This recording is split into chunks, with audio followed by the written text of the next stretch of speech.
So we're going to be discussing about why the Xbox 360 is still really worthy of a console in 2019. So Microsoft actually has lost this generation with the Xbox One because they haven't been producing very many exclusives and stuff like that. So we're going to discuss about why the Xbox 360 is still worth it in 2019 coming up and all the good things that made that system rock. So stay tuned in for the video, guys.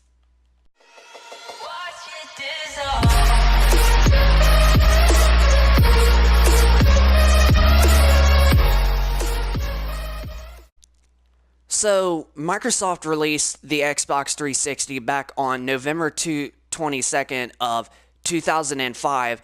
So it recently just turned 13 years old, and Microsoft, as I was saying on the early part of the video, that Microsoft was actually, not producing very many exclusives for the Xbox One. I mean, sure, they're doing pretty decent on some exclusives like Halo 5, Gears of War 4, and then, of course, the new Gears of War 5 that's supposed to be coming out sometime in fall 2019. And then Halo Infinite coming out either in fall 2019 or possibly fall 2020. And there has been talks and a rumor about that Halo Infinite is possibly coming to the next gen Xbox, Xbox Scarlet, or however you want to call Microsoft's next gen Xbox. But there has been talks about that it might actually be coming to the next Xbox, but it still will get a release window for the Xbox One in general. So it'll be on the Xbox One to play at like 1080p or however the resolution is supposed to be, and it probably will be native 4K on the Xbox One X, but who knows? We're gonna have to wait and see. But the reason of why the 360 is such an amazing console, to be honest with you, it is actually my favoriteest game console ever made besides the PlayStation 4. The PlayStation 4 and the Xbox 360 are literally my two top favorite gaming consoles ever. Now, sure, a lot of people are probably going to consider it like, it's because of the graphics or whatever. I mean, it's not really just all about the graphics of why that I prefer these two systems. It's just the controllers for both of the systems are actually really, really great. They are comfortable. The Xbox One controllers were actually kind of a little bit bunky. They're not really that comfortable. And the PS3 controllers are actually pretty decent, but they're not like as comfortable as playing the PS4 controller, with it being, a lot more, comfortable, relaxing for your hands and stuff. But honestly, in my opinion, between the PS4 and the 360 controllers, which one would I rather choose? I would have to choose the Xbox 360 controllers, just because it's so it's just like the Xbox One, that it's bonky a little bit, but it's actually not like, as bonky, not like have a hard rock feeling. It actually had like smooth edges on the sides of the controller, so it made it very, very comfortable. But the controllers are the one thing what made the 360 really so successful for Microsoft. And another thing is awesome about on the Xbox 360 is its great library compatible of games. You got games such as Grand Theft Auto 4, and of course still this one that you're seeing on the screen, which is Grand Theft Auto 5. You still got the newest GTA game to play on there, even though the graphics aren't quite as good as if you were playing this game as I'm playing on the PS4 or the Xbox One, or hell, even the PC.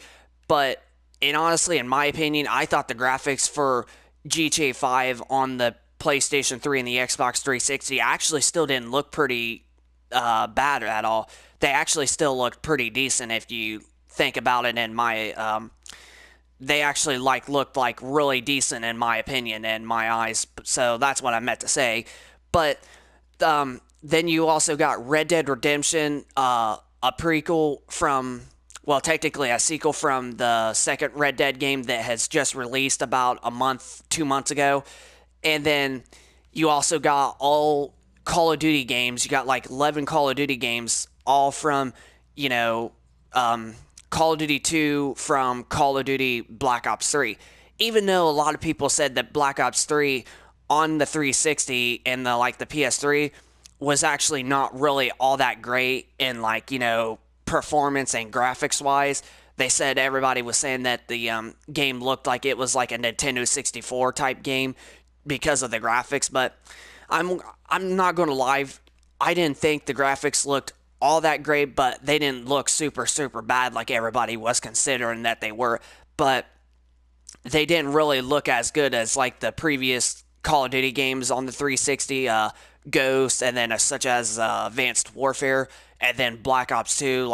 They didn't really look as good as those, but I didn't have a problem with the graphics on Black Ops 3 running on last gen hardware. But you got all the Call of Duty games. You also got games such as the WWE franchise from SmackDown vs. Raw 2007 all the way up to 2K17. So you got 11 years of WWE games that you could play on there. And then you also got games such as GTA San Andreas that got remastered for its 10-year anniversary on that system. And yeah, there's just a great library of games that you can pick up for dirt cheap. You got 5 Battlefield games, technically I think 6, because you got Bad Company 1, 2, and then you got 3, and then you got 4. No, I was right, technically 5. So you got 5 Battlefield games that you could get for that system, and including one of the recent newest ones, which is Hardline, but that one was the last Battlefield game that they made for the last gen systems. So yeah, you got like a pretty awesome library of games. And if you want to ask me, you could literally get all those games for literally $100 at GameStop pre-owned. Because I think like Battlefield 4 is only like $4 or $5. And then the same thing with Hardline. I think it's only $5. And then Call of Duty Black Ops is like $5 or $10. Black Ops 2 is like 15. I mean, and then GTA 5 is like 20. GTA 4 is like 5. I mean, you could get all of these games for literally under $200, maybe even $100 at the lowest, all combined, because they're so dirt cheap that you can get them used at GameStop. So 360 had a great library of games, and so heading into 2019 is going to be a pretty hard year probably for a lot of people, because this year was pretty hard, and it's just going to get slightly bit more harder and more even better in the gaming community. So if you guys are looking forward to getting a 360, or were curious if 360 was really worth getting in 2019, it is a damn worth console to buy. Now, Microsoft and Sony have stopped making 360 and PS3s since early 2017 from early 2016. So, you got PlayStation 3 was stopped getting manufactured on May 29th of 2017, and Microsoft had confirmed that they stopped making the Xbox 360 back on April 20th of 2016. So, yeah, the system is really, really worth buying still coming into the new year, and I think that you should probably go get it, because, I mean, it's still worthy of a good system. I mean, like I said, it has a great library of games. There's also another thing about it that I also want to say. Now, with games currently on the Xbox One and the PS4, you have to physically like install them and install the data just so you can play the game, and then it has to be updated. Well, PS3, you kind of had to do the same thing, but it wasn't quite as bad as the Xbox One and the PS4. So, but on the Xbox 360, you could just pop the disc directly right in and just start playing. Or if you have an online connection and you want to have Xbox Live, all you have to really do is update the game. And most of these games, their updates, they're only like 4 to like 10 megabytes at the most. They're not like no gigabytes, unless you're playing games such as like Battlefield 4 or Battlefield 3 or GTA 5 that has like a second disc that you have to like install the game data in order for it to, play and to run. Because I mean, if you think about it, look at Grand Theft Auto 5.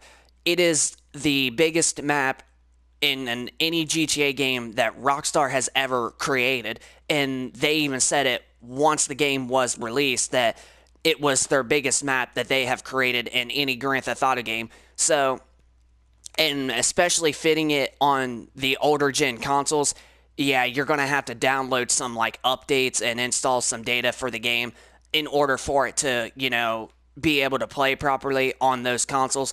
But it's still really worth it because, I mean, this game is like Rockstar's biggest, I can't say the word, biggest successful game that they have ever created. So, and it's really worth installing updates for and all that. Now, you're going to need a storage that's at least 120 gigabytes or bigger if you're planning on getting quite a few of these big games like Grand Theft Auto 5 to where you have to physically install the data to make the game work, because you got to do all that, plus you got to update with all those however you say it, you have to install all of the updates that were for the last gen. Rockstar hasn't really much updated this game since March 2015 for the 360 and the PS3. They stopped updating, but there is just a few updates that you will have to do in order to, be able to connect to online and play all the DLC that was released back then when the system was still getting updates. So, yeah, that's going to take a lot of storage. You're probably going to need at least close to 20 gigabytes if you want to play Grand Theft Auto Online on that system, as well as, installing the game. So, yeah, you're going to really need at least like close to 20 gigabytes for just this game, because this game is really massive. So, should I think you do I think that you should buy a Xbox 360 in 2019? Well, actually the answer is yes. I honestly think that you should buy an Xbox 360 in 2019 because it's a damn worth console, and it's going to get your money's worth, and the system is going to actually be really, really great. So, is it worth getting an Xbox 360 in 2019? Yes, 100%. The system is still really worth it in 2019. So, I hope you guys enjoyed this video. If you guys could, please smack a like for me. And if you guys are new to the channel, please hit that subscribe button so you guys can check out on some previous videos. And then also send me down section down below of your thoughts on the video. And like I said, subscribe and hit a like if you enjoyed it. And I will catch you guys in the next video.